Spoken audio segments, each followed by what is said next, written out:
Bienvenidos a una nueva conversación pendiente. Hoy con una mujer que desde hace 40 años, o un poco más, casi 50 ya, ha luchado por la dignidad de la cultura afrocolombiana en el país, por las culturas negras, afropalenqueras, del Caribe y del Pacífico y de muchos otros lugares del país, porque no solo en esos lugares hay culturas afrocolombianas, culturas que han sido excluidas históricamente del relato nacional, culturas que celebramos cuando nos conviene en los triunfos culturales, deportivos y literarios, por supuesto, pero cuando no nos parecen que merecen su suerte, como lo han dicho algunos políticos al uso. Hoy me siento muy feliz de tener esta conversación con la cultora, artista, luchadora, nacida en Condoto, Chocó, Esperanza Viejo. Gracias, Esperanza, por estar acá en esta conversación pendiente. Gracias, el ministro David, Juan David. Muchas gracias por este espacio. Me siento muy honrada, muy contenta de estar aquí con usted conversando sobre lo que yo más amo, nuestras prácticas culturales y nuestra lucha. Como lo personal es político, como dicen las feministas, yo quería empezar preguntándote por algo tuyo. Si miras Condoto a tu infancia, cuando tú naciste, a tu madre, a tu gente, a tus abuelas, a tus tías, a tu padre, a tu comunidad, y la ves hoy, mucho tiempo después, ¿qué te sugiere esa idea? ¿Cómo era ese Condoto? ¿Ha habido un cambio real? ¿Ha habido una transformación real en toda tu vida en ese territorio? Después vamos a hablar, por supuesto, de Bogotá, de todo lo que has hecho por reivindicar las culturas afrocolombianas del país. Bueno, el Condote de hoy me llena de tristeza. El Chocó de hoy me llena de tristeza, porque cuando yo crecí por esas calles, era un condoto feliz, ¿sí? No teníamos muchos, no teníamos lujos de ninguna clase, pero teníamos la alegría, teníamos la música, teníamos el respeto por la persona y sobre todo el respeto por la vida, ¿sí? Acompañábamos a nuestros difuntos, acompañábamos nuestros nacimientos. Ese era un condoto hermoso, la honradez era algo fundamental y nos lo enseñaban así, eran estricto. Yo me acuerdo una vez en el barrio La Carretera, donde vivía con mi tía La Purucho y con Graciela, mi prima e Indilfa, yo me encontré 10 centavos en la calle. Yo cogí esos 10 centavos y los llevé. Y resulta que me pegaron porque tenía esos 10 centavos que no eran míos. Me castigaron y me obligaron a volver a poner los 10 centavos donde estaban. ¿Sí? Entonces ahí aprendí la honradez. ¿Sí? Así. Entonces ese conducto ya no existe. ¿Sí? Ese conducto hay que reconstruirlo. ¿Sí? ¿Cómo es ese Condoto hoy? Bueno, en ese conducto muchas cosas, todo lo contrario, ¿sí? Entonces se han perdido muchos valores, de hecho mucha gente se ha ido, hay grupos irregulares, ¿sí? Entonces desde ese hecho, pues ahí ya, ¿sí? Ya el país entiende, ya entendemos, ¿sí? Es otro condoto. El Chocó sufre todas las violencias, ¿sí? El Chocó sufre el abandono, ¿sí? El desarrollo económico, el desarrollo de las fuerzas productivas condoteñas está retenido. Nuestra gente no tiene opciones, ¿sí? Se necesita empleo, se necesita creatividad, ¿sí? Se necesita amor, pasión por las comunidades. ¿Cuál es el legado que el país no ha reconocido del todo, que recibiste tú y que creo que es muy importante para que pueda cambiar también el Chocó? Tú recibiste unos saberes, tú recibiste unas culturas que nos remiten no solo a tu ancestralidad colombiana, sino a tu ancestralidad africana. Has estado viajando, has estado conociendo en este tiempo de una manera más permanente el tema de las culturas africanas. Has estado en el África, has estado en muchos lugares y me gustaría que me hablaras de esos saberes y de esos legados culturales que el país no ha terminado de apropiar, porque se queda como en la expresión de la música o de lo que puede ver como folclore, pero olvida o olvidamos o ignoramos esos saberes que están en una entraña que atraviesa la historia y los siglos. Bueno, allí hay una cosa muy importante de ese legado que el país no ha entendido, que tiene que ver que la música también cuenta la historia. La música, la danza nos están diciendo de dónde somos, de dónde venimos, ¿sí? Y quiénes somos. Y el país eso no lo ha entendido. El país cree que simplemente son músicas de tradición o historias o cuentos que nosotros nos inventamos, ¿sí?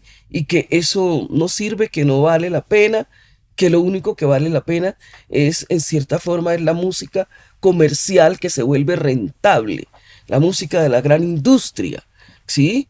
Entonces, pero se les olvida que no conocen, entonces se necesita profundizar en esas investigaciones.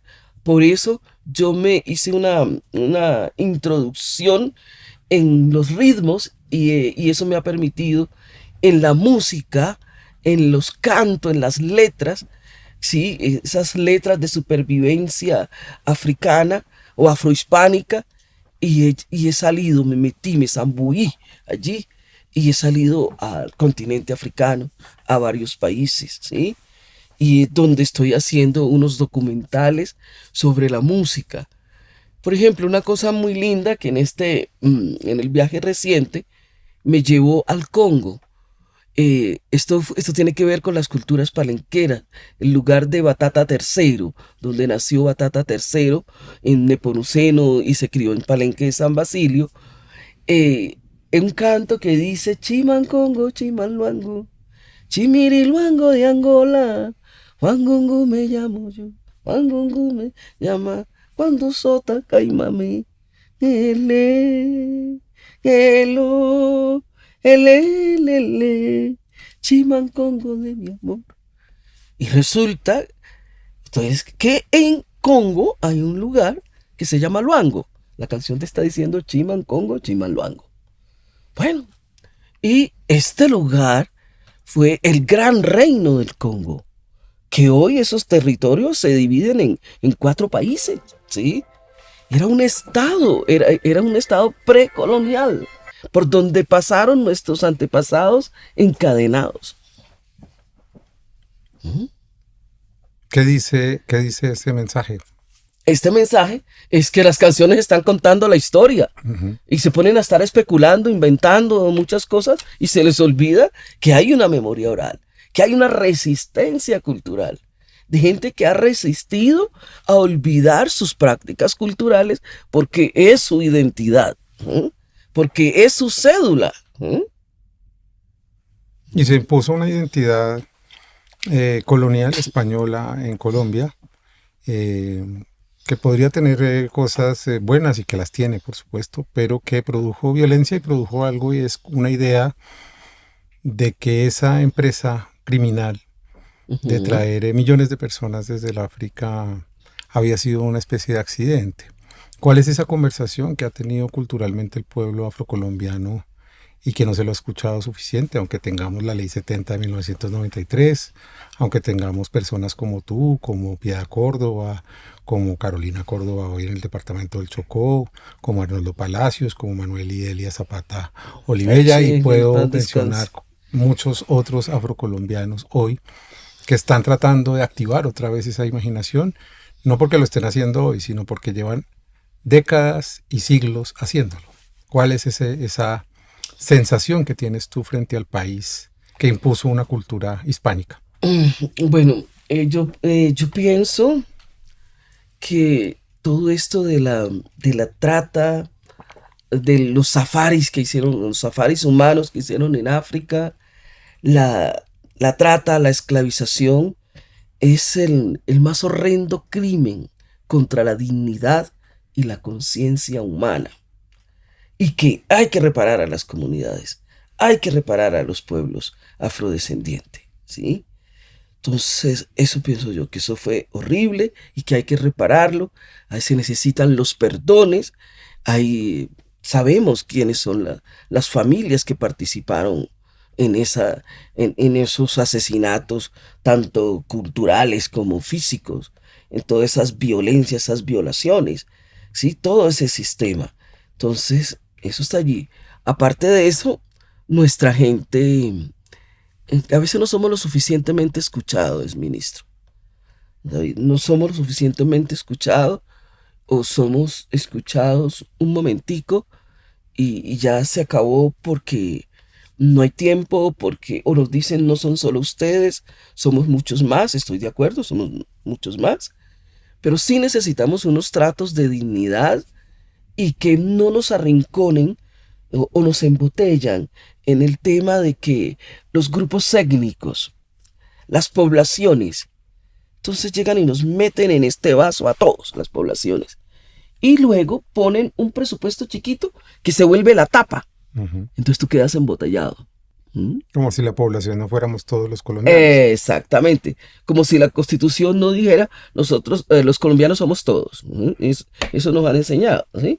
Entonces, queda una tapa. Entonces, mientras que si nos vamos a dividir en pueblos, pues digamos la población blanca mestiza, la población negra, afrocolombiana, y paranquera, las poblaciones indígenas o los grupos indígenas. Entonces, todo ese tema de las poblaciones se vuelve una cosa que inclusive impide la unidad, Ujú. ¿sí? Y entonces vienen todos esos tratos desiguales.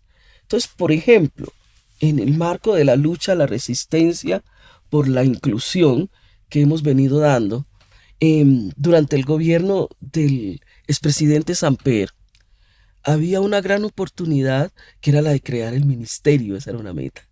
Bueno, yo me embarqué también en ese bus, también en ese barco. Estuve y organizamos unos foros en el Chocó. Acá, gracias a la ley 70, teníamos las curules. Tenía a mi gran amigo, hermano hoy en día, Agustín Hernando Valencia Mosquera, que llegó a la Cámara. Lo apoyamos y llegó. También llegó la compañera Zulia Mena. Pero bueno, con Agustín, que somos muy amigos, entonces con Agustín nos dimos a la pelea a buscar un espacio en el Ministerio de Cultura para las comunidades negras, ¿sí? Y que era la Dirección de Comunidades Negras, ¿sí? Esa Dirección de Comunidades Negras la peleamos, se llevó a una subcomisión de la Cámara, ahí donde estaba Agustín, se dio el debate y la aprobaron. Fuimos a la plenaria, también la aprobaron. Pasó al Senado. Cuando llegó esa Dirección de Comunidades Negras al Senado, dice el señor Enrique Hurtado que él no estaba de acuerdo con eso. Gómez Hurtado. Enrique Gómez Hurtado. Que él no estaba de acuerdo con ese tema porque seguimos dividiendo las poblaciones y que él también se iba a inventar una etnia que yo no sé qué más. La responsable del tema en el Senado era la difunta, que en paz descansa, Piedad Córdoba. Entonces Piedad fue y habló con Lorenzo Muelas. Y hablaron, entonces Lorenzo Muelas dijo, sí, los apoyamos, pero la llamamos Dirección de Grupos Étnicos. Y así se hizo y así se conquistó esa dirección. Hoy Dirección de Población. Hoy Dirección de Poblaciones. Entonces, esa Dirección de Poblaciones, primero fue Dirección de Grupos Étnicos, éramos los 3 grupos y listos ahí, y bien, funcionó 2 años, nunca tuvo una dirección seria, una persona que amara la cultura, que hiciera, que tuviera la intención de cumplir derechos, porque para eso es que son esas instituciones. Hasta que llegó esta gran persona que se llama Moisés Medrano. Ujú. Moisés Medrano hizo un trabajo excelente, me quito el sombrero, y no por cepillo ni nada de esa cosa, sino porque es una persona seria que tiene amor por la comunidad, por las comunidades, y fue un excelente. Ahí después la fueron volviendo, y hoy en día uno no sabe esa vaina que es, ¿sí? Pedir una cita con el director es complicado. Los directores creen que es que los negros ya tienen por allá sus cosas, entonces no tienen que venir aquí, o porque sí, y manejan nuestro presupuesto como les da la gana, no concertan, pero ahí hay que concertar con las comunidades lo que se va a hacer. ¿Cuál sería, tú que estuviste en ese momento en los 90s empujando por crear el Ministerio de las Culturas, las Artes y los Saberes hoy, entonces Ministerio de Cultura, que sucedió Acuacultura. ¿Cuál sería tu lectura de casi estos 30 años de ministerio, con todas las críticas, incluyendo este ministerio en donde yo estuve 1 año y medio? ¿Qué es lo que tú ves ahí que no ha terminado de funcionar? ¿Qué es lo que tú ves ahí que hay que repensar? ¿Qué es lo que tú ves ahí que no representa del todo esos anhelos culturales de la nación, esos saberes que muchas veces pues se atienden de manera inequitativa? Sí, ahí yo veo en el ministerio, en los distintos ministerios Sí, de claro, culturas y que hemos de tenido, eso se trata. yo veo que el ministerio es para cumplir políticas, para cumplir con las políticas de Estado que tenemos allí, el tema, la inclusión de todo el mundo, ¿sí? Que esa es la palabra más fácil y que me encanta, ¿sí? Es para cumplir políticas. Entonces tenemos que bajar ese tema de la contratación, que todo lo contraten con el sector artístico, con el sector cultural, ¿sí? Porque revientan las organizaciones, ¿sí? Entonces, por ejemplo, yo veo, eh, ahora tienen todos el tema del Delia Zapata Olivella, excelente inversión, bonito, ¿sí? Pero manejan las cosas como con unos curadores que son ausentes de nuestras culturas. Es que no lo hemos visto en el proceso luchando, ¿sí? Lástima que muchos gladiadores de la cultura colombiana pues se han ido de este mundo, ¿sí? Y la nueva generación, ellos andan como en la nube. Ellos andan en otro cuento, entonces se dejan enredar con cualquier cosa, ¿sí? Y realmente los recursos van por otro lado. El ministerio se ha llenado de mucha burocracia, de mucho tecnócrata, ¿sí? Que lo único que hacen es ponernos problemas. Las convocatorias a veces es muy triste, muy aburrido, porque entonces uno se queda porque no respondió las encuestas que nos meten a través de las convocatorias. Entonces se vuelve un papeleo, o si no, tú recibes 15 millones. Lo último que recibí del ministerio pues fue muy bueno, que fue para la escuela taller afrocolombiana, que después le cuento. Sí, le doy su informe. Pero lo anterior habían sido una cosa como de 21 millones de pesos, ¿sí? Y entonces me ponen un operador, es operador de la universidad tal. Eso no tiene sentido, ¿sí? Le ponen un operador donde te van a diezmar lo que hay. Y papeles, y papeles, y papeles. Si nosotros vamos a hacer una presentación, pues pídanos nuestra factura que la tenemos legal. Pero no nos enreden con tanta cosa. Y si eso es aquí en Bogotá, Eso es no aquí. quiere saber uno allá en el Chocó o en el Caribe, cuando Claro. la gente no... Los artistas, si los artistas no pagan, por ejemplo, no pagamos nuestra salud y pensión, pues no es responsabilidad nuestra. Eso no tiene que ser un impedimento para que le paguen al artista su presentación o sus cosas, ¿sí? O lo que se le debe. Entonces, son unas cosas, unos acuerdos, unos amarres. Entonces, amarran el desarrollo cultural y humano a una política de salud que coge y lo enreda, que enreda y hay que pagarle o hay que pagarle, ¿sí? Bien, hay cositas que si uno no pagó, que si los artistas o los cultores no pagaron la salud y pensión a las empresas, pues que puedan pagar ese recurso a los fondos de cultura. Ujú. Esa es una reforma que hagan al fondo de cultura. Lo mismo con las cámaras de comercio. La Cámara de Comercio, ahí hay una cantidad de gente que se está enriqueciendo a costilla de las organizaciones sin ánimo de lucro, que somos muchísimas en el país. ¿Cómo es posible que para una renovación de la Cámara de Comercio cada año tú tengas que pagar en concordancia con tus activos? Ujú. Así se paga el impuesto predial. Ujú. Pero a Cámara de Comercio, Mm. a ellos les sobra el dinero, porque nos están metiendo la mano al bolsillo. Y no, entonces no pasa nada porque algunos funcionarios, ellos le financian un proyectico a algunos grandes funcionarios y entonces sigue esa política. El certificado de Cámara de Comercio estaba cada 3 meses, ahora cada mes, ¿sí? Son puras Requisitos y más requisitos, pero para ponernos un poquito de problemas en donde no todo sea una lectura de un solo lado, ha habido liderazgos afrocolombianos. Creo que no ha habido en otro ministerio tantos ministras afrocolombianas mujeres como en el Ministerio de Cultura. ¿Cuál ha sido entonces la agencia de estos liderazgos? Pienso en Paula Moreno, pienso por supuesto en Carmen Vázquez, pienso en la última ministra del gobierno Iván Duque. Son tres liderazgos afrocolombianos que han estado allí. ¿Cuál es la conversación desde lo institucional con estos liderazgos Bueno, afro? mm, en mi visión sobre esos liderazgos, eh, en el caso de Paula Venero no venía del sector cultural, ni de las comunidades negras. Ella era una persona que estaba formada, sí, y la nombraron así, a dedo. No porque su trabajo tuviera un trabajo cultural y artístico. Fue una persona que aprovechó su espacio, hizo sus relaciones internacionales, ¿sí?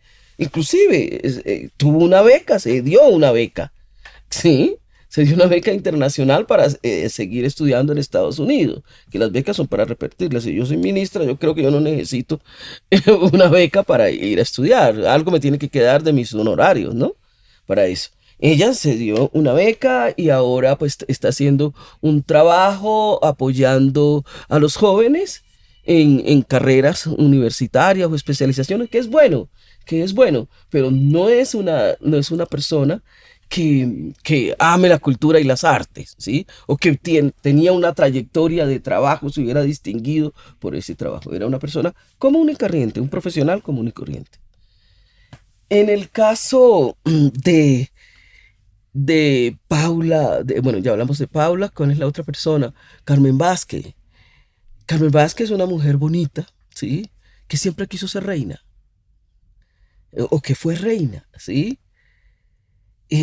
Pero de allí el compromiso, ¿sí? Con la cultura y las comunidades, ahí eso deja mucho que desear, ¿sí? Y ella fue de nuestro movimiento nacional de negritudes con Agustín. Yo la conocí allí.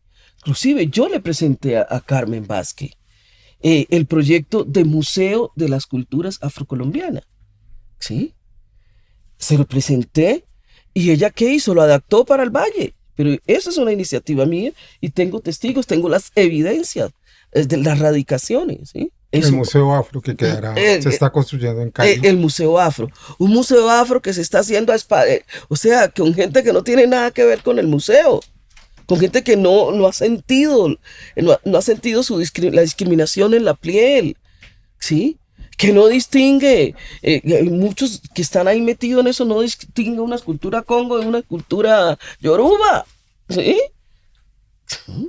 Que no saben qué es lo que nosotros queremos, cómo queremos ese museo. ¿Cuál sería entonces la conversación que hay que tener con el país político para que los consejos comunitarios, para que los liderazgos afro entren de una manera mucho más decidida a la institucionalidad? Y también pienso en el lugar de Francia Márquez, que creo que ha sido un lugar muy doloroso para ella, muy duro, más allá de todas las críticas que haya. Creo que ser una mujer negra en el espacio del poder hoy ha requerido de una fuerza porque los ataques han sido de una violencia inusitada, ¿no? Sí. ¿Cuál sería esa conversación que hay que activar? La conversación con las comunidades negras. Yo creo que el Estado, la nación, debe cómo escoger estos liderazgos a través de unas convocatorias y de unas hojas de vida que vengan de los sectores, ¿sí? Y escoger la mejor, ¿sí? Escoger la mejor independiente. Pues bueno, yo sé que este es un país político, ¿sí? Y gracias o pese a la política muchas cosas se han hecho o muchas cosas dejan de hacerse, ¿sí? Pero pues el ideal, siendo yo pues romántica y todo este cuento, entonces yo creo que si vamos a escoger unas ministras, pues buscamos las hojas de vida de las personas que tenemos y de acuerdo a sus experiencias y sus compromisos, que eso lo revela la hoja de vida, vamos a escoger a esa persona. Y esa persona que va a ser En el caso, si va a ser un ministro de comunidades negras, pues tiene que rodearse de sus comunidades. Y va a tener luchas porque los sujetos afrocolombianos no es una abstracción, Sí, hay ideologías, hay pensamientos, hay filosofía. grupos distintos, también políticos, Claro, que eso es lo que no hemos querido ver. Es como si lo afrocolombiano fuera una fuera sola una cosa. unidad, ¿no? Ajá. Nosotros somos una gran diversidad y una gran diversidad cultural. Somos ancestralmente. Por ejemplo, yo he ido a Nigeria 2 veces. Nigeria es un país que tiene 519 culturas. 519 culturas. Muchas de ellas presentes aquí. Muchas de esas personas aquí. Tienen, tienen como casi 1000 algo de idiomas. ¿Mm? Entonces uno cree, por ejemplo, que en Nigeria solo hablan inglés. No, los taxistas hablan yoruba, los taxistas hablan ibo, los taxistas casi no hablan inglés. ¿Sí? La gente común o hablan swahili. ¿Mm? Nos quisieron convencer de que en Nigeria se habla inglés, que en el tal otro se habla francés, que en otro lado se habla portugués y Sí, que en otro español por las colonias y desconocemos la profundidad del tema que creo que es el central contigo y a ujú, donde quería llegar antes de hacer esta especie de panorama político también de tu liderazgo. Y es el tema cultural. Tú conociste, me imagino, a Manuel Zapata Olivella, Adelia ay, Zapata Olivella, e hiciste parte siendo una joven de todo ese momento en donde se expresó que tenía que dejarse folclorizar la la cultura. cultura afro en Colombia y tenía que reconocerse de otra manera. ¿Cómo recuerdas a Manuel Zapata, a Adelia Zapata y qué significaron para el primer momento en los años 70, en tu caso, de creación de la Fundación Cultural Colombia Bueno, Negra? yo en ese momento nosotros estábamos como en un túnel cultural, ¿sí? En un túnel estaban las culturas negras y ellos significaron la luz, Ujú. ¿sí? Para mí Manuel fue la luz. Yo fui su lazarilla en un viaje que hicimos a Estados Unidos, gracias a Norma Jackson y a la Universidad de Benedict College, Sur Carolina. Ujú. Entonces hicimos un viaje, estuvimos allí en la universidad, una conferencia, Manuel. Luego Manuel y yo viajamos a Charleston, ¿sí? Allá estábamos negociando la publicación de Chango el Gran Puta en inglés. Sí, con unos personajes colombianos intelectuales que trabajaban allí, académicos que trabajaban allí, y un, y un amigo también africano que manejaba el tema de asuntos internacionales, que se me escapan los nombres, en Charleston. Eso se logró y bien. Sí, fui la zarilla de Manuel, aprendí mucho de Manuel. Fue la luz en esas tinieblas, en materia del amor por la cultura, de las banderas, de hay que seguir las banderas. Por ahí hay algunas entrevistas que Manuel Zapata le preguntan que quién es Esperanza Viejo. No, yo le digo, ¿quién es Esperanza Viejo? Le dice Manuel. Por ahí están los videos. Manuel dice, no, ella es la emperatriz. Mm. ¿Sí? Entonces Manuel, una persona muy importante para las comunidades negras ¿Qué le y en su contarías a la lucha gente del política. pensamiento de Manuel? ¿Qué le dirías? ¿Qué es lo que empieza a decir Manuel que es tan importante para este país? Manuel dice, por un lado también hay un discurso de él que dice, Colombia es un país triétnico. Entonces todo ese cuento son tres pueblos que son, que son la raza humana, que es una sola. Entonces Colombia es un país. Y quieranlo o no, sí, África es la cuna de la humanidad, ¿sí? Pero hay que hermanar esas culturas, ¿sí? Hay que hermanar esas culturas y hay que darle a cada quien lo suyo. Sí, hay que ser equitativos. ¿Sí? Eso es uno de los pensamientos de Manuel. ¿Sí? Hay que reconocer la ancestralidad. Ahí nos dejó una tarea que tratamos de hacerla, pero ha sido difícil, que eso nos dejó una tarea que es la casa de los ancestros. Quisiéramos una casa de los ancestros que los encarnan los abuelos en cada uno de las ciudades o de las regiones. Entonces una casa en los ancestros. Quisiéramos eso con las comunidades, entre todos, entre varios. ¿Sí?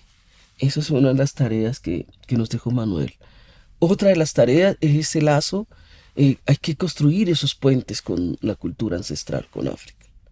Hay que construir esos puentes en doble vía. Que Sí. ya has dado algunos esbozos de tu Sí. relación con África, pero antes de llegar allá, ¿qué es lo que tú empiezas entonces a entender cuando ya llegas a Bogotá y dices, bueno, ¿y acá cómo hablo de esto? Porque hablar de lo afrocolombiano y lo negro en los años 70, aunque en muchas cosas permanezcan como la racialización, que es permanente, el racismo en Colombia es plausible, eso no ha cambiado. Sin embargo, ha habido una apertura, por lo menos en algunos lugares. ¿Qué es lo que tú, cómo llegas en los años 70 a pensar que la cultura va a ser definitiva para crear esos lazos y esas Bueno, conversaciones? yo venía de Cali, con Doto. Varias personas me habían mandado una carta firmada para Enrique Buenaventura para que yo entrara al TEC, no sé cuántos. Entonces allí estuve unos años porque pues decían que pues que tenía talento y que sería bueno, que ahí podía desarrollarme como artista y toda esta cosa. Cuando yo llego a Cali, yo era bailarina, era danzarina, porque había recibido todo un legado tradicional que se expresaba a través de las comparsas y todas esas cosas, esas prácticas culturales ancestrales, ¿sí? Y cantadora espiritual porque desde muy niña siempre me llevaban a los funerales, ¿sí? Entonces yo escuchaba cantar, aprendía, sí, pero uno desde niño no puede cantar esas cosas, esos cantos de muerto. Entonces yo tenía todo un bagaje en eso, pero había que avanzar hacia buscar otros horizontes donde pudiera expresar eso. Porque por un lado, una de las cosas que aprendí, que los cantos funerarios se hacen en contexto. ¿Sí? No es para estar cantando uno en cualquier parte esas cosas, porque está llamando muerto, está atrayendo la desgracia. Desgracia, vengan, vengan, vengan por mí, vengan por fulano, vengan por usted. Eso. Entonces, en Cali me doy cuenta que el racismo. Yo quería ser actriz, ¿sí? Además, pero los únicos papeles que me daban eran los papeles estereotipados, que, o sea, y se armó hicimos un debate en los comunes con Diego Vélez y otros sobre un personaje, y eso me friqueó un poco. Entonces dije, aquí yo no tengo oportunidades, aquí no hay opciones de nada. Entonces, ahí es cuando yo emigro, después de un festival de teatro, vengo a Bogotá, que emigro. Estamos hablando del 78, ¿sí? 77, vengo a estudiar el panorama, voy a la Universidad Nacional, me consigo un trabajo de modelo, porque también yo trabajaba de modelo para las artes plásticas, ¿sí? Y ya cuando tengo el trabajo y esto, pues me vengo y empiezo a trabajar. Yo quiero ser bailarina, yo quería montar un espectáculo para irme para Europa, para pasear por el mundo. Empecé, pues lo monté y toda la cosa. Se aplazó lo del viaje. Y me doy cuenta, porque yo era solista, yo declamaba, bailaba y cantaba en mi show, mi espectáculo. Entonces decido crear un grupo, necesitaba un grupo más grande. Entonces amplío, hago convocatoria o invitación a las personas chocuanas que estaban acá y algunos de otras, y a los de la costa Caribe, con los hermanos Cuau, con Juan Manuel Lugo y con otros. Entonces decidimos, yo amplío y después creamos la organización. Montamos el espectáculo, o sea que, en el año 82, en 1982 sale Colombia Negra por primera vez para Europa.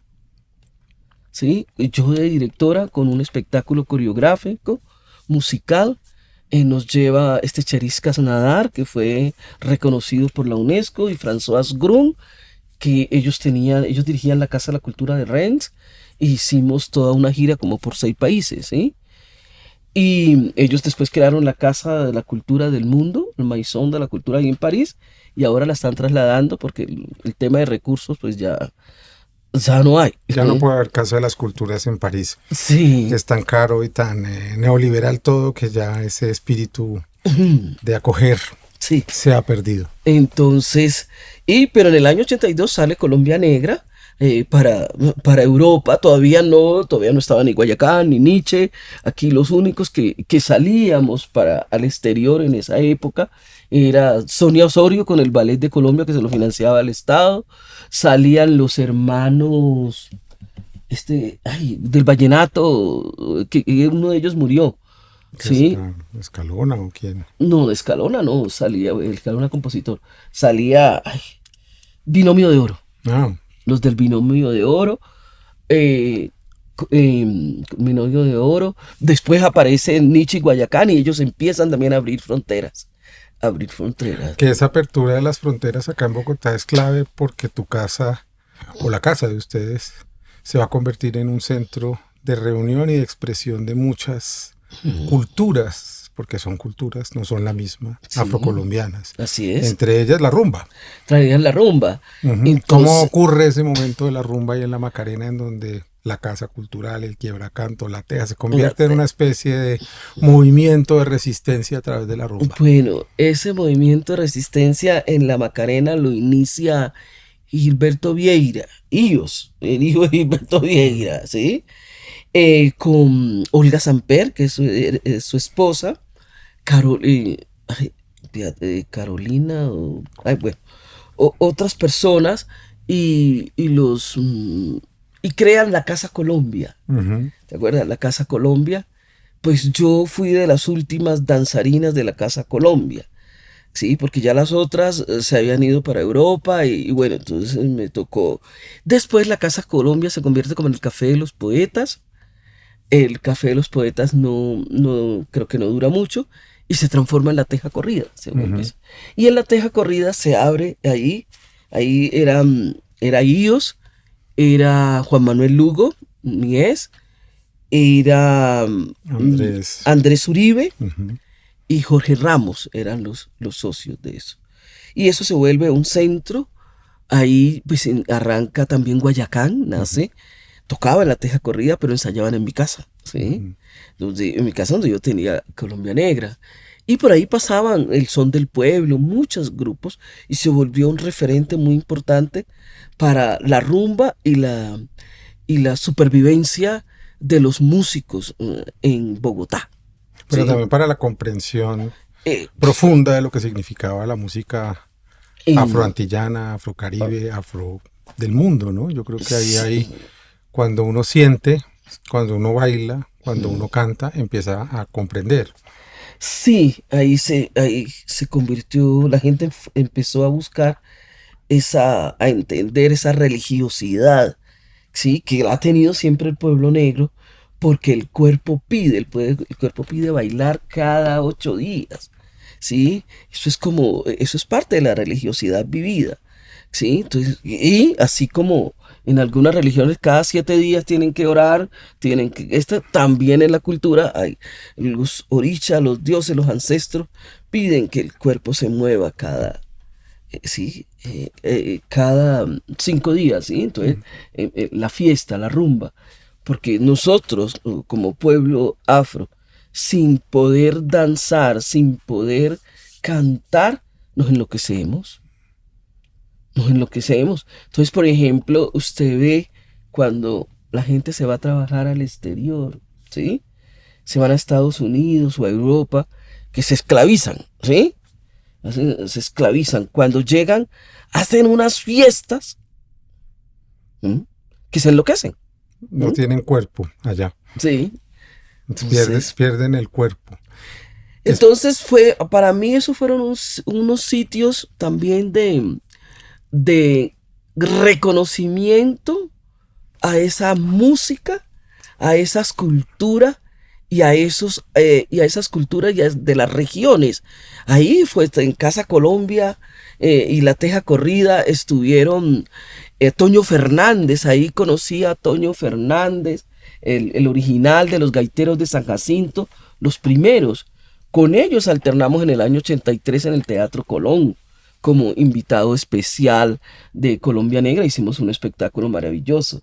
La otra persona de la Teja Corrida era Alberto Umaña Carrizosa, una persona que quise mucho, era muy buena.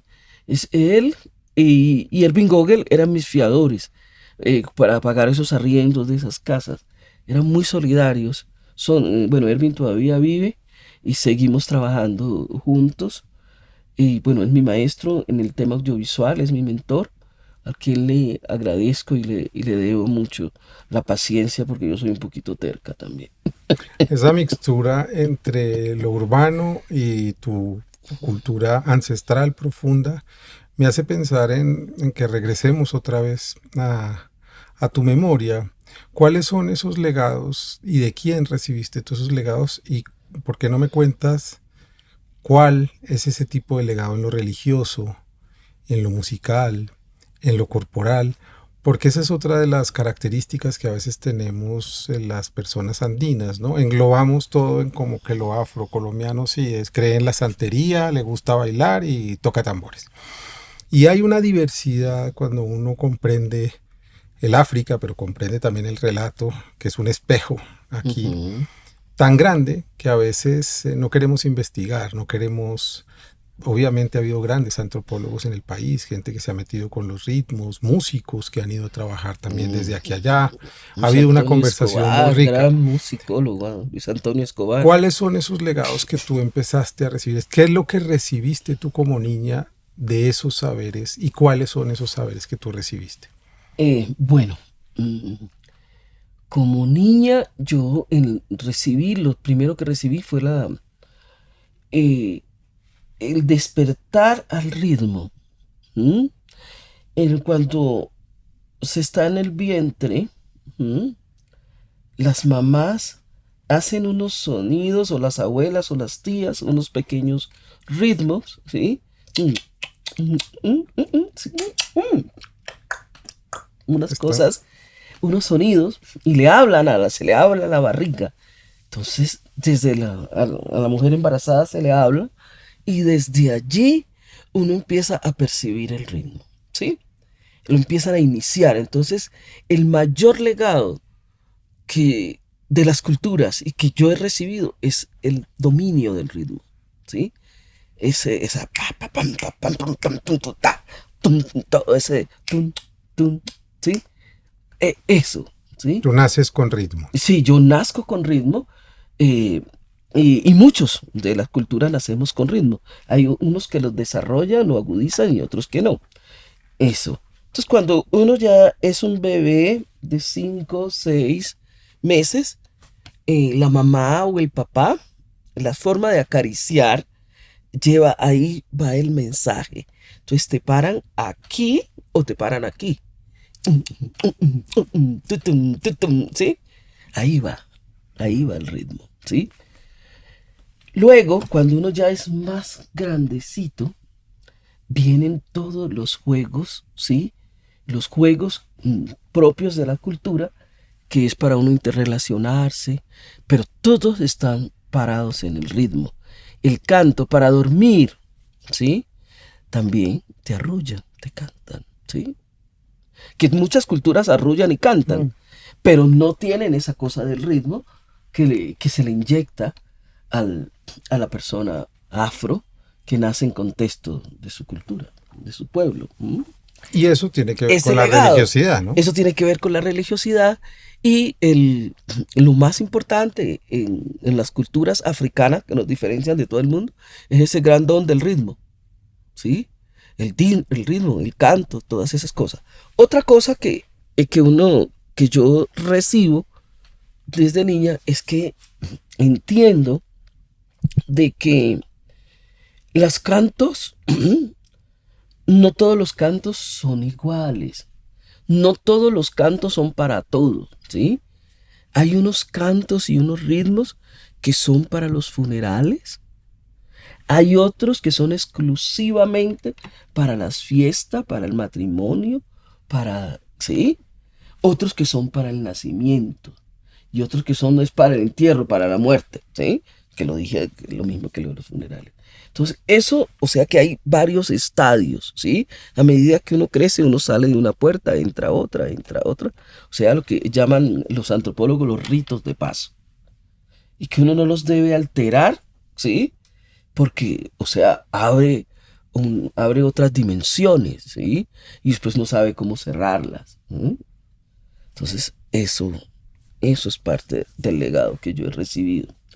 También uno recibe, con los nombres, uno recibe también unas misiones, ¿sí? De hecho, a mí me pusieron Esperanza, entonces Esperanza, cuando otros me decían Esperancita, ¿sí? Esa esperanza, y decían que yo prendía candela bajo el agua. ¿Sí? Recibo cuando nosotros se nos va a caer el ombligo, nos tumban el ombligo y nos echan unas magias, nos dan unas magias para que uno se desenvuelva, ¿sí? Entonces yo creo, no, a mí parece que me obligaron con hormiga arriera, o sea que siempre voy a estar trabajando. Ombligar es Sí, sembrar el ombligo en el territorio. no. El proceso es todo un proceso. El final es sembrar el ombligo en el territorio. Pero inicia con unas cosas la curada, empiezan a curar el ombligo, ¿sí? Y termina con la siembra del ombligo. ¿Mm? O a veces a veces no todas las veces lo entierran, a veces lo dejan en un frasco toda la vida. ¿Mm? Y esa es una conexión es fundamental Sí, y con esa tu parte territorio. toca seguir investigando. Sí. Y bueno, entonces esas dos cosas aprende uno. Luego ya aprendimos el tema del nacimiento, todos esos ritos, todas esas canciones, cuando los niños nacen, la obligada, que es importante, los- la obligada, que es como también forma parte del primer bautizo y todo, ¿sí? Luego el desarrollo mm, de la interrelación entre la comunidad, los niños y todo ese tipo de cosas. Entonces, para nosotros es muy importante eso. La danza, ¿sí? La danza te abre, todo el mundo debería danzar, porque eso te libera de muchas tensiones, te, te da, tiene que ver con la armonía, ¿sí? Entonces, si yo tengo muchos problemas y cuando entro al salón de danza, no tengo ninguno, ¿sí? Y salgo de allí, pues los puedo coger o los puedo mirar de otra forma, ¿sí?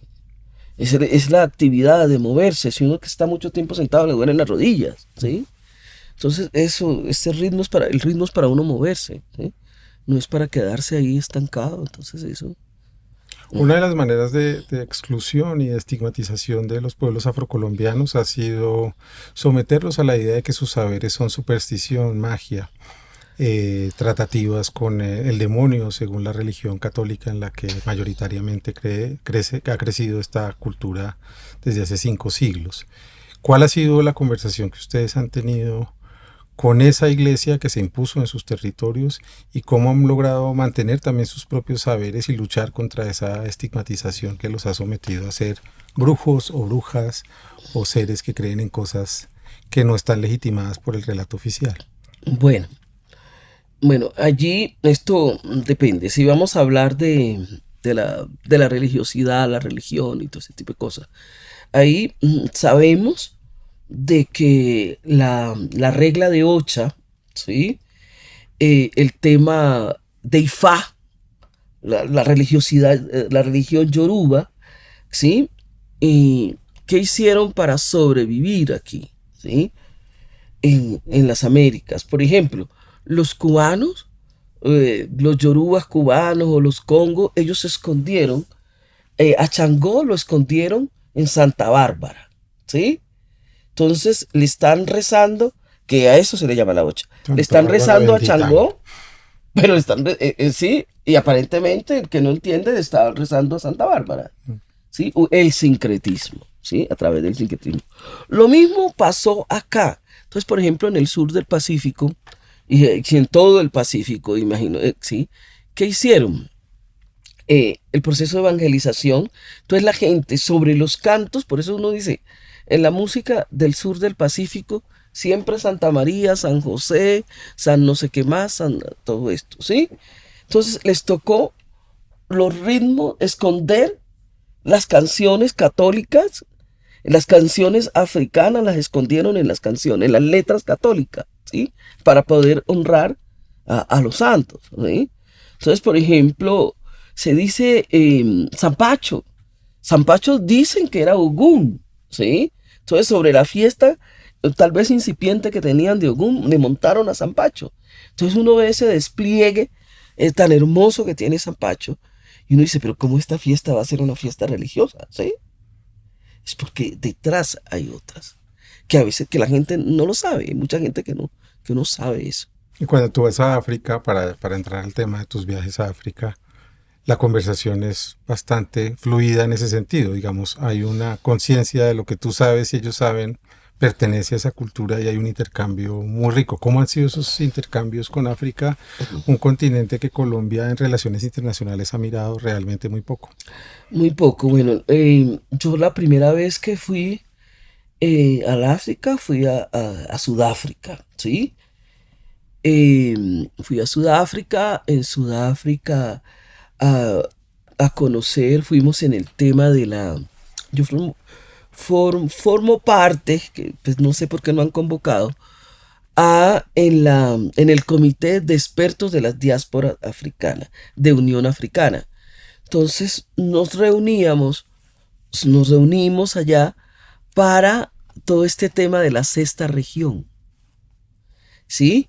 Para el tema, y de allí, para escuchar, expresarnos sobre las políticas culturales que necesitan los distintos gobiernos africanos en relación con las culturas y la identidad y las comunidades.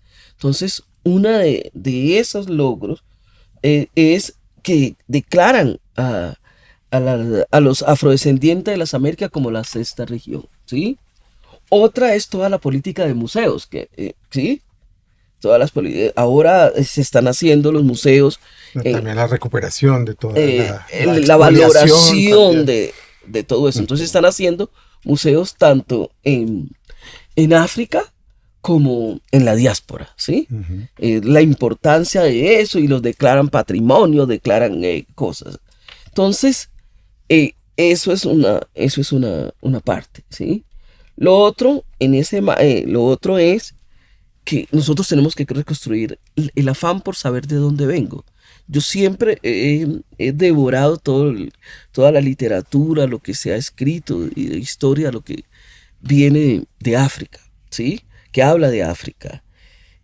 Aprendí mucho no solamente con Manuel, sino con Nina Friedman. Ujú. Nina Friedman es otra de mis mentoras en este proceso, ¿sí? Sí, entonces eso... Recordémosla un poco a Nina para las personas más jóvenes que a lo mejor no No saben. conocen. Bueno, Nina de Friedman fue una antropóloga pionera en defender, en resaltar todos los aportes de las culturas africanistas al desarrollo de la nación, ¿sí? Al igual que Manuel y también Jaime Arocha, ¿sí?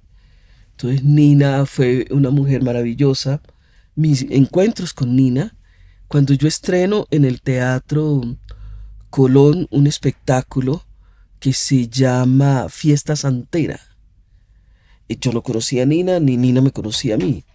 Y de pronto, eso fue un fin de semana, al fin de semana siguiente sale un escrito maravilloso de Nina, después sobre la impresión que le había dado mi espectáculo, y luego me invita a su casa, y desde ahí nos volvimos íntimas, Mm. al punto que el último sitio donde estuvo Nina antes de morir fue en un restaurante que yo tuve que se llamaba Costa de Oro. Hicimos una comida con vino del Pacífico, yo la invité y toda la cosa. Ella tenía un viaje para África, ¿sí? Y tenía que hacerse una operación. Se fue a hacerse la operación, creo que tenía las arterias tapadas. Y después, a la semana me llaman, dice que Nina había muerto. Yo no lo creía, no lo creía. Fui a la casa, sí, ahí estuve en el velorio, con la familia. Y bueno, y Valga, luego al funeral, ujú. ahí estuvimos cantando. Después se celebró la vida también, y estuvimos ahí. Esto me sirve para que reconozcamos también todos como personas también los sectores andinos, blanco-mestizos, se han interesado de manera profunda y han documentado y han hecho un gran trabajo y un gran apoyo y una amistad fraterna con los pueblos afrocolombianos. Hablas de Jaime Arocha, que creo que es una figura Importante. muy importante para reconocer, también documentando muchas de estas prácticas culturales como la socola, como el buen vivir, como la alimentación, como unas lógicas comunitarias que creo que tendríamos que empezar a aprender, pero que también fueron fracturadas por la violencia y la economía extractivista en los territorios afrocolombianos, ¿no? Sí, sí es. Sí, es importante el trabajo de Jaime, los libros, las publicaciones. Además, Jaime y Nina eran un equipo. Después entra Adriano Maya, Claudia Mosquera, entre otros. También este antropólogo etnolingüista también. Ay, se me escapa. Mi amigo de Nina. Es tan así el aporte de ellos que cuando empezó la ley 70, que había que presentar un documento a la Cámara de Representantes, que en cabeza de Piedad Córdoba, que en paz descansa, allí nos reunimos en la casa de Nina Friedman. ¿Sí? Nos reunimos ahí en la casa de Nina y allí estuvimos, ¿sí? Jaime Arocha, ¿sí? Adriana, Juan de Dios Mosquera, Sansi Mosquera, obviamente Piedad Córdoba, creo que Amir Smith, no estoy segura, y Juan de Dios, sí, y yo. Construyendo. Construyendo. Pues ellos llevaban la delantera porque yo era muy, muy joven, entonces yo ahí estuve, pues, pero sí estuve presente acompañando en ese proceso. Luego, de ahí sale en la exposición de motivo, sale un documento para que Nina lo presente, y para que Piedad Córdoba lo presente al Congreso. Lo presentó, fue un éxito. Luego ya se empieza a dar forma a la ley y reuniones en el territorio nacional, en la costa pacífica, en el Chocó, y algo en el valle, ¿sí? Porque allí en estos procesos los chocuanos hemos aportado mucho, lo cual no quiere decir que hemos sido los únicos en este proceso de ley 70, pero sí hemos estado allí aportando en mayoría, sí, hemos estado.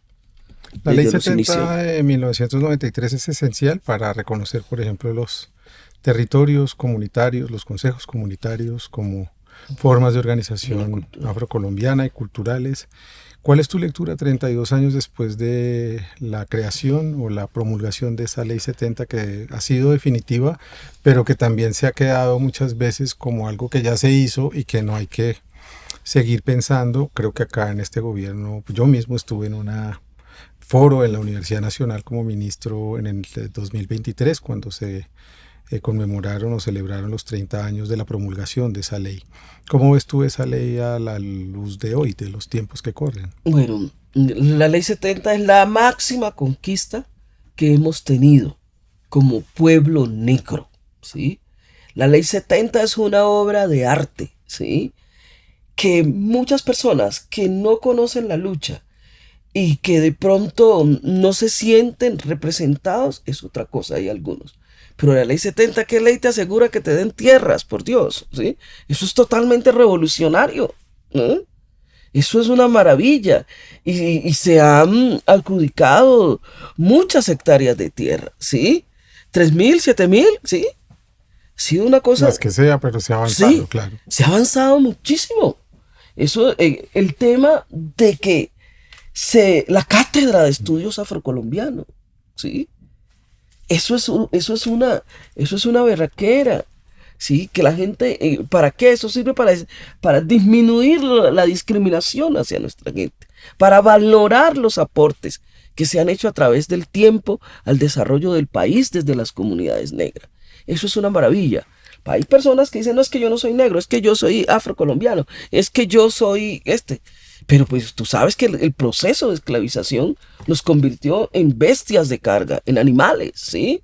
En personas sin cultura, sin historia, en animales. Toda esa esclavización. Entonces, sí, hay que hacer unas reivindicaciones. Y si esas reivindicaciones, si el gobierno cumpliera con la ley 70, muchos de los problemas de las comunidades se podían ¿Qué no se ha subsanar. cumplido para ti? ¿Qué cosas no se cumplen históricamente? Bueno, en el tema de la cultura, avanzar en esa reglamentación, eso es una pesadilla. Hay que terminar ese proceso de reglamentación.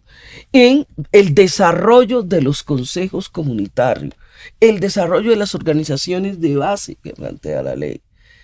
La educación, sí, hay unas deudas allí, sí, que se deberían. Yo siempre he soñado, yo soy una soñadora, y yo sueño, bueno, sí, los colombianos ahorita somos 45 millones de personas. Y aquí prestan unas cantidades de dinero al exterior, pues de una manera romántica y, y folclórica, yo digo. Bueno, entonces, ¿por qué no prestan 45 millones de dólares y a cada quien le dan su millón de dólares y resuelve y se acabó la pobreza? ¿Sí? Y entre todos pagamos ese tipo de cosas, ¿sí? Entonces, los estados, en su mayoría, han sido mezquinos. La mayoría de los funcionarios han sido mezquinos, selectivos y solamente quieren apoyar los proyectos de algunas personas. Y no es porque Tiene que ser una política de Estado para todas. una política de Estado donde yo creo que hasta que vaya, hasta cuánto se debe dar a partir de tales y tales, ¿sí? Entonces es complicado, ¿sí? Hablábamos de las ministras. Bueno, Angélica Mayolo fue una buena ministra, ¿sí? Ella apoyó a mucha gente, iba a las comunidades, iba a los festivales, visitaba las organizaciones, ¿sí? Cosa que las otras no hacían, ¿sí? Nunca las vi y además recibía. Hay gente que llega allá y no recibe. Porque sus mismos asesores, las personas que siguen, los asesores y secretarios a veces están de espaldas. Entonces, porque el otro le llevó una chocolatina o un detalle, entonces se encaminan por ahí y se le olvidan que es un deber atender a todo el mundo. ¿Sí? Entonces, la ley 70 protege mis derechos. La ley 70 dice la autonomía de las organizaciones. Entonces, esa es la pelea que tengo, esa es la pelea que tengo y que debemos enfrentar de manera legislativa, que tiene que ver, entonces, si tenemos una autonomía cultural, ¿por qué nos quieren obligar a que tenemos que mandar nuestros libros a la Cámara de Comercio? Hacer lo mismo que... ¿Sí? ¿Por qué yo tengo que, tener? A nosotros nos supervisa el Ministerio de Comunidades Negras, la Dirección de Comunidades Negras, y también la Cámara de Comercio y Superpersona Jurídica. Entonces, ¿por qué yo tengo que pagar cada año una inscripción a Cámara de Comercio? Entonces, eso es perverso. ¿Sí? Entonces, en mi autonomía, yo puedo decir cómo hacemos las cosas. Entonces, nosotros no somos una empresa, pero nos quieren empujar a que seamos una empresa. Y nos dan tratamiento de empresa. Nosotros somos organizaciones sin ánimo de lucro. Entonces, allí hay un vacío en la normatividad. Yo quiero terminar, Esperanza, pensando en eso que dijiste antes, y los quisieron convertir en pueblos sin historia. Y si uno revisa la historia republicana colombiana, por supuesto los liderazgos negros, afrocolombianos, palenqueros, han sido definitivos para la construcción de este país. Para la construcción anterior, gracias a su fuerza, a sus culturas, periodo colonial también pudo construir y de alguna manera también extraer de la tierra una especie de delirio en el que entraría el mundo por el oro y por toda esta ambición de destruir el territorio para obtener minerales que se suponen son preciosos en términos económicos y no en términos espirituales. Todos esos liderazgos, desde Juan José Nieto, desde el almirante Padilla, desde Candelario Beso, pasando por supuesto por la gente como de Bencos Arnoldo Biocó, Palacios, Benco Arnoldo, Santos, Manuel. Manuel y Delia, por supuesto, y muchas y muchos otros. Fuimos, creo que juntos a despedir a Leonor González Mina en un sentido acto que se le hizo en Cali. No fue mucha gente de la institucionalidad caleña, El no fue, afrocolombianidad. pero allá estuvimos porque yo creo que el reconocimiento es fundamental también cuando la gente se va. ¿Qué sientes tú entonces de este momento que estamos atravesando? Evidentemente con todas las críticas que has expresado. ¿Ha cambiado algo en estos 3 años? ¿Has sentido una actitud distinta? ¿Has visto que más allá de que te gusten o no te gusten los liderazgos, ha habido una mayor apertura a que los pueblos afrocolombianos, palequeros, negros, raizales ocupen un lugar en la institucionalidad colombiana? Sí, yo he visto un cambio en este gobierno de nuestro presidente Gustavo Petro. He visto la inclusión. Hubo un momento muy emocionante que yo lloré cuando llegué a la Cancillería, ¿sí? Y yo veo en la silla del canciller a Luis Gilberto. Eso era una cosa que nunca nosotros íbamos a ver, ¿sí? Si no es por este gobierno, eso no lo íbamos a ver. Cuando yo veo que nombran a unas amigas y amigos y compañeros de lucha de embajadores, ¿sí? Eso es histórico, eso es revolucionario de verdad, eso es cambio, ¿sí? Eso me gustó y ahí justifiqué mi voto. Yo dije, bueno, así no nos den nada, pero el hecho de ver a Luis Gilberto ahí sentado, eso me llenó y lloré. Y yo le dije a Luis Gilberto, ay Luis Gilberto, si Arturo Ferrer Carrasco lo viera. Y le dije, ¿usted ya le dijo a su amigo Juan Manuel Santos? ¿Ya habló con él? Ya que está en esta... Me dijo, no, que no ha tenido tiempo. Pero sí, Arturo Ferrer Carrasco está muerto. Sí, entonces, porque éramos muy amigos, ¿sí? Entonces, eso me gustó muchísimo. Pero, ¿qué sucede? Pero ya esos son temas que dicen, como dice la compañera Hidalmi, casa adentro, ¿sí? Que hay temas que hay que hablar dentro, pero al interior de las comunidades, pero yo creo que ya eso hay que hablar ya públicamente, porque no podemos tapar el sol con un dedo, ¿sí? Entonces, ¿qué le ha faltado a algunas de nuestras personas que llegan a los puestos? Más amor por la comunidad, reconocer al otro, reconocer a la otra, ¿sí? Reconocer a la gente que está, que ha venido en el proceso y también apoyar los nuevos liderazgos. Pero yo no me puedo encerrar con mi familia a hacer yo sola la escuela que usted nos apoyó. La escuela afrocolombiana, la escuela taller para la reconstrucción de la paz. Yo le doy las gracias, ¿sí? Fue un proyecto que lo asumimos con mucha dignidad. Llegamos a 270 personas, ¿sí? En las distintas localidades hicimos una apertura, ¿sí? Salimos de nuestra zona de confort, estuvimos trabajando en Kennedy, en Los Mártires, también se trabajó con niños migrantes de Venezuela y desplazados, ¿sí? Con personas también de estrato 4, ¿sí? Dejamos un mural, tenemos que visitar la fundación, se quedó ahí el mural, hay una exposición, hay unas evidencias gráficas y audiovisuales bien interesantes y ojalá se pueda seguir con ese proceso porque fue maravilloso. Vamos a continuar, creo que esa es la convicción y la fuerza de Entonces, este momento. muchas gracias, este es el momento de agradecerle, ¿sí? Esa confianza, ese voto de confianza, ¿sí? Y es muy interesante porque hay gente que yo les preguntaba, ¿qué es la paz para usted? Y la gente respondía, y hay unos videos sobre eso, ¿no? Sí, entonces hay unos que decían, por ejemplo, la paz para mí es tener casa, carro y beca, ¿sí? Vivir mejor, ¿sí? Tener la certeza de que voy a poder terminar mi universidad, mi colegio, tener el subsidio, ¿sí? Poder trabajar, ¿sí? poder trabajar la para dignidad. resolver mi vida. La ¿sí? dignidad.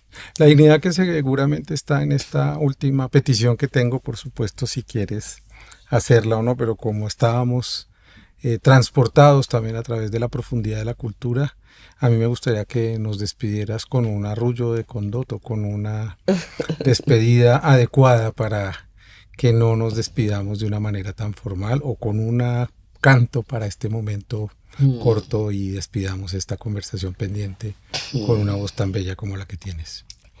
Bueno, un, un futuro, dediquémosle al futuro un canto, un futuro mejor, futuro de armonía, futuro de paz, que haya más respeto por la vida. Entonces la vida es muy bonita, entonces podemos decir, ve lo que bonito lo vienen bajando, con ramo de flores lo van adorando. Ve lo que bonito lo vienen bajando, con ramo de flores lo van adorando. Chimancongo, chimanluango, chimiriluango de Angola. Juangungu me llamo yo, Juangungu me llama, cuando sota caimame. Elele, elilelo, elele, elilelo, fuego batata. Chimbirili, chimbirilongo, chimbirili, chimbirilongo. Allá viene Yompe, chimbirilongo. Vienen del Congo, chimbirilongo. Esperanza Biojo, H. muchas gracias por estar aquí, H. Y a ustedes, gracias por otra conversación pendiente, por visitarnos, estar aquí y escuchar voces de ese país maravilloso, intercultural, profundo, lleno de culturas y de imaginación que tenemos que abrazar, no para tener la razón, sino para llenarnos de razones. Nos vemos en la próxima conversación pendiente.